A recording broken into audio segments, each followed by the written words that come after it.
Thank you to Nigel Rowley for sharing this particular story with me. He does have a video on it himself. One of the reasons why it is important to keep sharing these stories is because you'll note that the same problems are happening for the abuse victims. It's the same problems over and over, no matter what country you're in. And that proves how wrong the system has been and how much is needed to repair and to help those who have survived this.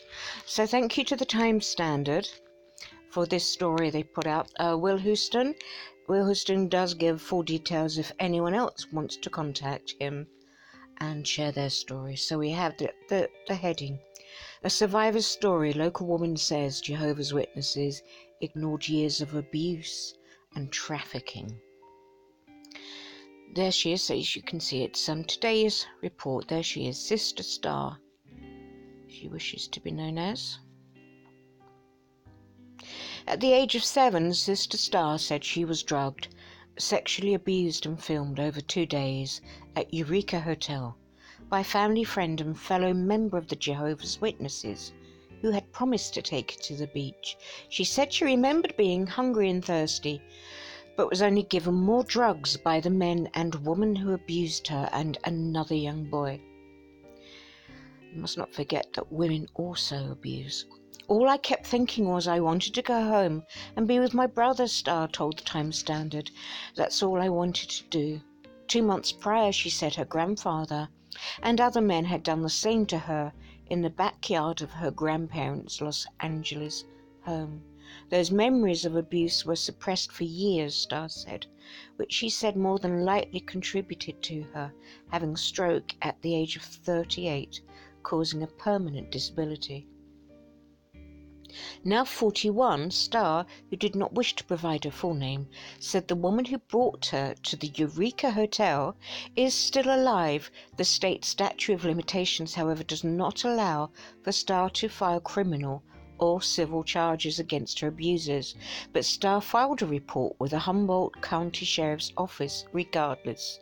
She said she will no longer be a victim and is now a survivor, speaking out against the Jehovah's Witnesses organization that she said allowed for years of abuse to be dismissed and ignored and has forever tarnished the lives of many people.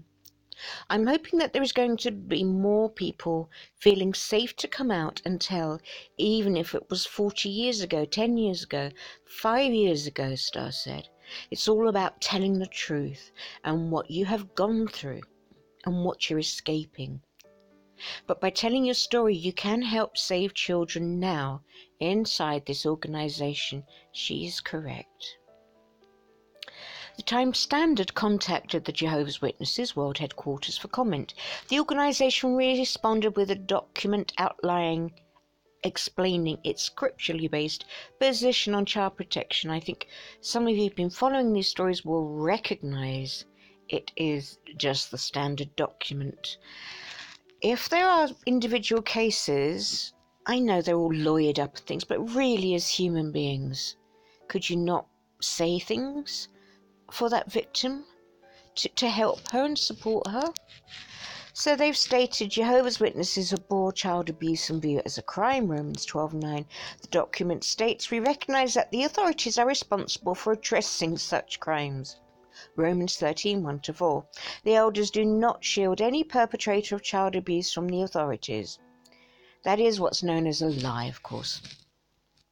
Star said her experience was far different. Star said she's a 4th-generation Jehovah's Witness, but was born out of wedlock, which she said brought shame to her mother and family.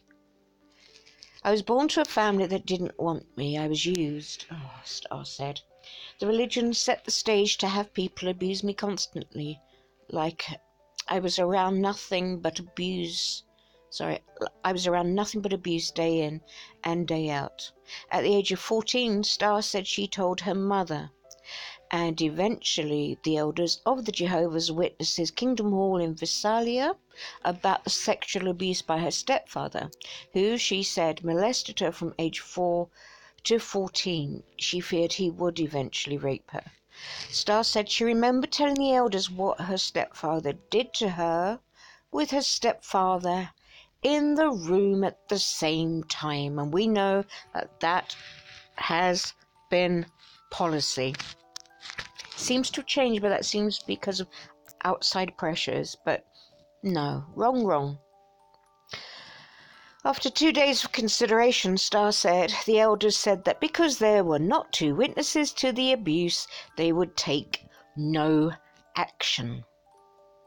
She said after the decision, her stepfather walked over to her and whispered in her ear, "Even Jehovah says it's okay what I did to you."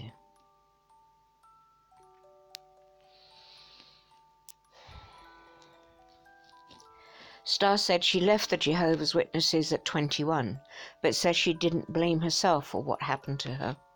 At the age of 34, Star said she remembered the instances of sexual abuse and trafficking she suffered at the age of 7. Because they were so horrific, Star said, about why those memories were suppressed, and I hadn't been safe until that time. Yeah, they come out when you're safe.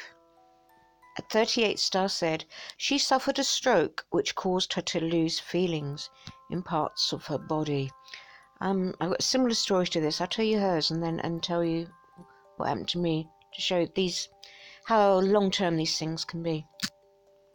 I was paralyzed and couldn't move, Star said about being at the hospital after the stroke. I was looking at myself and I was like, okay, Star, you're not tied up, you're not drugged, people are feeding you. Because it symbolized to me the same thing, because I lost my voice being drugged and I lost my body being drugged at 7. Then here I am in this situation where I'm having the same problems, but it's my brain doing it to myself.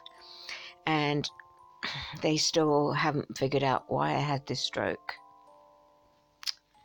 Yeah, I mean, I've uncovered memories, as many of you watching this, you know, it happens. Just February this year, I thought I'd had a stroke, not a major one. They thought I had a flashback, and the physical results were so big. I mean, I've had them before with physical results, but this one was weird, and the right side of my face was drooping down, and the right side of my body was crazy. Yeah, it was just whoa. So, and it was different. So that was a flashback to something I had no idea existed, and I was 3 years old, so it was a time when you didn't really have the language. And yeah, I was tested and things. Not sure yet what happened, but it could be part of the flashback itself, because as we've gone in now in trauma therapy to look at that, after that assault, my body was not able to work. It had been so damaged, so it was a matter of just dragging yourself to a corner to keep safe. So yeah, there's so many after effects. There's just so many, and you don't know. The thing is, if any of you have them, it's a thing of being safe when you have them. I had a carer with me at the time, so things were able to get sorted because I couldn't have done it myself. But yeah, always be safe. Have some emergency procedures. Have them written out for other people if you're not able to speak yourself. As Star says here, she was unable to speak and move. So we have Carol DeGeary now, retired San Mateo County Sheriff's Deputy, working pro bono. Good for her to investigate Star's case. DeGeary said it was significant for the Humboldt County Sheriff's Office to accept Star's report of the Eureka abuse despite the statute of limitations preventing any possibility of prosecution.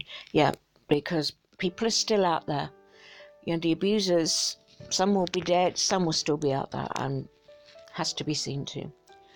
But a lot of times, just to have the answers and put all those pieces of the puzzle together, that helps your mind find closure, DeGeary said. Well, I think sometimes that's a bit optimistic with closure. It helps understand And I think there's also the issue where society at large, where the society immediately around you and society at large didn't protect you.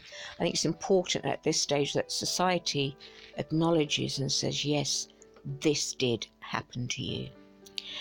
At the same time, for survivors to share their story will empower others to speak out and report what happened to them. Degiri said speaking out could also result in potentially serial offenders being apprehended if cases are connected. In 2016, Governor Jerry Brown signed Senate Bill 813, which made offences of rape, sexual assault, and other sex offences committed in 2017 and onward no longer be subject to a statute of limitations.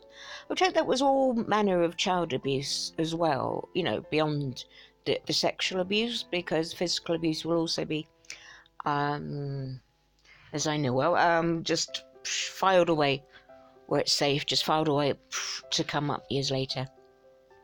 It's these people that hurt children need to be held accountable, Starr said. You can't just go around hurting kids.